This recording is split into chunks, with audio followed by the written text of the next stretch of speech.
kind of took over and took a hold of the bit. And so I think that the neck is okay. We actually want him to be pretty up with the neck like that. We just don't want him taking over in his mouth, right? So in that case, I think don't focus on bringing the neck back down. Do focus, though, on moving the bit and kind of going, hey, your mouth, your jaw isn't supposed to grab onto it like that. So your fingers and wrists then get really active. You can squeeze right and left and wiggle his nose around, absolutely. I look at that and I think, rule of thumb is kind of my hands are going to just stay whatever they touch, his neck, the saddle pad, your saddle. I kind of find a little bit of a resting spot for him. Inside that resting spot, then the fingers and wrists just go to town, kind of squeezing and working the bit around in his mouth.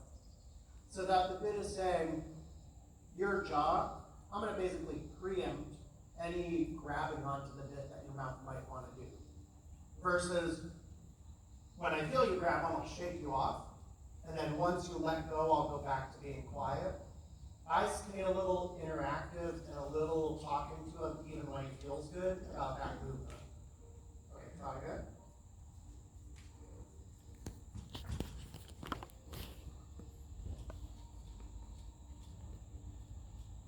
Nice. So thinking of kind of keeping one hand right on maybe each shoulder blade. Yeah, perfect. So your little finger is kind of just touching onto the saddle pad. Your knuckles are kind of right in his neck. Perfect. Almost a little side rein line. That way when he kind of bumps the bit, he doesn't pull your hands away from that set spot, let's say, or he blows his nose, right? He tries, hey, your hands go bink right back to where they were. So you're saying to him, this contact is pretty finite. It's not going to change or elongate or kind of give you what you want if you pull on it. That moment, just careful your hands don't move from that spot, and you can really squeeze the bit. Like, I hate to say that you don't want to open your fingers because they'll pull the reins through, but you kind of relax your fist, make the fist, relax the fist, make the fist. The other is you can roll your wrist a little like this, almost so kind of your knuckles end up brushing exactly. They kind of brush and move along his shoulder blade. Nice.